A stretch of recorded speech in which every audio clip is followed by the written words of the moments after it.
Hello everyone, আসসালামু আলাইকুম। আশা করি সকলে ভালো আছেন এবং সুস্থ আছেন।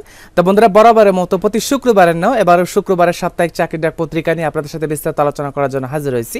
তো এবারের সাপ্তাহিক চাকরির ডাক পত্রিকাতে গত এক সপ্তাহে যাবতীয় সার্কুলার প্রকাশ করা হয়েছে। বিশেষ করে সরকারি চাকরি নিয়ে বিজ্ঞপ্তি প্রত্যেকটা সার্কুলার এখানে দেওয়া আছে। তো সাপ্তাহিক শুক্রবারের এবারের পত্রিকাতে অসংখ্য নিয়ে বিজ্ঞপ্তি নিয়ে আমি আলোচনা করব, প্রত্যেকটা পদ সংখ্যা নিয়ে আলোচনা করব। আপনারা অবশ্যই শেষ পর্যন্ত ভিডিওটি দেখার জন্য চেষ্টা করবেন। তো সাপ্তাহিক চাকরির ডাক পত্রিকা এটা এক সপ্তাহ পর আসে। তো দেখেন এখানে শুক্রবারে 20 সেপ্টেম্বর 2024 তারিখে প্রকাশ করা হয়েছে। 20 সেপ্টেম্বর 2024 তারিখে শুক্রবারে সাপ্তাহিক চাকরির ডাক পত্রিকা। তো বন্ধুরা, এখানে সাপ্তাহিক চাকরির ডাক পত্রিকাতে প্রথমত যে সার্কুলার নিয়ে কথা বলবো, এখানে দেখেন দেওয়া আছে সিভিল সার্জনের কার্যালয় গাইবান্ধা। তো সিভিল সার্জনের কার্যালয় নিয়ে বিজ্ঞপ্তি অনুযায়ী এখানে গাইবান্ধা জেলা স্থায়ী বাসিন্দাগণে আবেদন করা যাবে। পদ সংখ্যা দেওয়া আছে 55 জন। এখানে যে পদগুলো দেওয়া আছে খুবই গুরুত্বপূর্ণ পদ। তার মধ্যে থেকে এখানে দেওয়া আছে স্বাস্থ্য সহকারী পদে 87 জন লোক নিয়োগ করা হবে। স্বাস্থ্য সহকারী পদে 87 জন লোক নিয়োগ করা হবে, যেখানে উচ্চ মাধ্যমিক সার্টিফিকেট পাস করলে বা সমমানের পরীক্ষার উত্তর থাকলে আবেদন করতে পারবেন। তো এখানে অন্যান্য পদে দেওয়া আছে পরিসংখ্যানবিদ দেওয়া আছে, কোল্ড চেইন টেকনিশিয়ান দেওয়া আছে, স্টোর কিপার দেওয়া আছে, অফিস সহকারী কম্পিউটার মুদ্রাক্ষরিক 5 জন লোক নিয়োগ করা হবে। স্বাস্থ্য সহকারী পদে 87 জন লোক নিয়োগ করা হবে। ড্রাইভার পদে 1 জন লোক নিয়োগ করা হবে। ল্যাব অ্যাটেন্ডেন্ট পদে 1 জন লোক নিয়োগ করা হবে। তো এখানে সিভিল সার্জনের কার্যালয় গাইবান্ধাতে নিয়োগ বিজ্ঞপ্তি প্রকাশ পেয়েছে, যেখানে গাইবান্ধা জেলা স্থায়ী বাসিন্দাগণ আবেদন করতে পারবেন।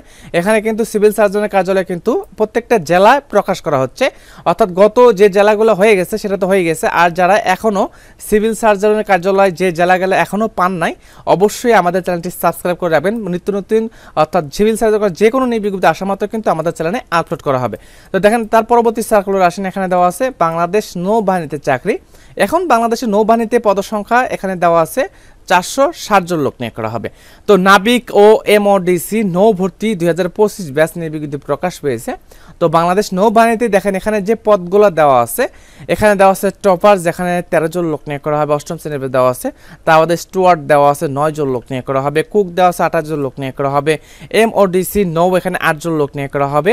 মিউস এখানে 10 জন লোক নিয়োগ, স্টোর 22 জন লোক নিয়োগ করা হবে। রাইডার দেওয়া আছে, পেট্রোলম্যান দেওয়া আছে, মেডিকেল এখানে মেডিকেলে 13 জন লোক নিয়োগ করা হবে। তারপর দেওয়া আছে সিমান কমিউনিকেশন টেকনিক্যাল, এখানে 329 জন লোক নিয়োগ করা হবে, যেখানে এসএসসি পাস করলে আবেদন করা যাবে।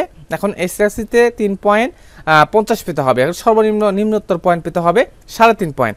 এখানে অন্যান্য পদও কিন্তু 8ম শ্রেণী পাশও কিন্তু দেওয়া আছে, 8ম শ্রেণী টপার্স পদে লোক নিয়োগ করা হবে। বাদ বাকি যে পদগুলো দেখতেছেন এখানে দেখা যায় কুক এবং স্টুয়ার্ড পদে এখানে এসএসসিতে 2.50 পেলে আবেদন করতে পারবেন। তারপরে উপরে যে পদগুলো দেখতেছেন এখানে কিন্তু 3 পয়েন্ট থাকলে আবেদন করতে পারবেন। তো বাংলাদেশ নৌবাহিনীতে এখানে বিভিন্ন শ্রেণীর শিক্ষকতা যোগ্যতার মান অনুযায়ী আবেদন করতে পারবেন। তারপর আছে পটুয়াখালী পল্লী বিদ্যুৎ সমিতি, পদসংখ্যা 49 জন দেওয়া আছে। এখানে মিডিয়া রিডার কাম মেসেঞ্জার বছর চুক্তিভিত্তিক, অর্থাৎ এখানে প্রকল্প চাকরি অনুযায়ী মেয়াদ ভিত্তিক চুক্তি হবে, এখানে নিবৃত্তি প্রকাশ পেয়েছে।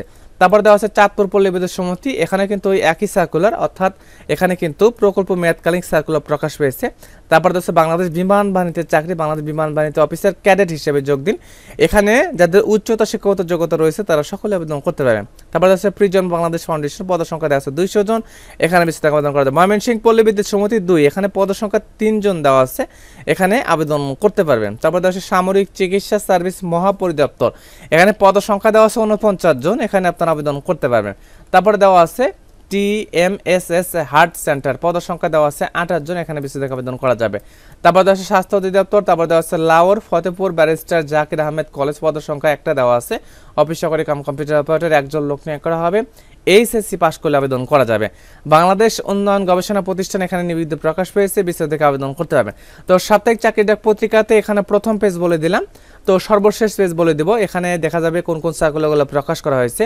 এখানে দেওয়া আছে এসকেএস ফাউন্ডেশন 285 জন লোক নিয়োগ করা হবে। বাংলাদেশ কৃষি গবেষণা কাউন্সিল, এখানে 18 জন লোক নিয়োগ করা হবে। তারপরে দেওয়া আছে নৌ পরিবার শিশু নিকেতন, এখানে পদসংখ্যা 5 জন দেওয়া আছে, এখানে বিস্তারিত আবেদন করতে যাবে।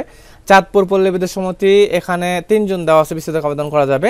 এখানে দেওয়া আছে navy anchorage school and college Chattogram, এখানে পদসংখ্যা বিস্তারিত আবেদন করতে পারবেন। হিসাব নিয়ন্ত্রণ দপ্তর, এখানে বিস্তারিত আবেদন করা যাবে। তারপর হচ্ছে প্রয়াস, এখানে হচ্ছে বিওএফ গাজীপুর সেনানিবাস, এখানে পদসংখ্যা 3 জন দেওয়া আছে, বিস্তারিত আবেদন করতে পারবেন। স্বাস্থ্য অধিদপ্তর দেওয়া আছে। প্রকল্প পরিচালকের কার্যালয়ে পদসংখ্যা 5 জন দেওয়া আছে। স্কুল ফ্লু ফ্লাক্সক্লাই, এখানে পদসংখ্যা বিস্তারিত আবেদন করতে পারবে। তো এখানে সাপ্তাহিক চাকরির ডাক পত্রিকাতে এখানে গত এক সপ্তাহে অর্থাৎ গত এক সপ্তাহে এখানে যে সার্কুলারগুলো প্রকাশ করা হয়েছে তেমন একটা সার্কুলার কিন্তু প্রকাশ করা হয়নি। নিত্য নতুন সার্কুলার যে কোনো সার্কুলার আসা মাত্র আমাদের চ্যানেলে আপলোড করা হয়, অবশ্যই সাবস্ক্রাইব করে রাখবেন।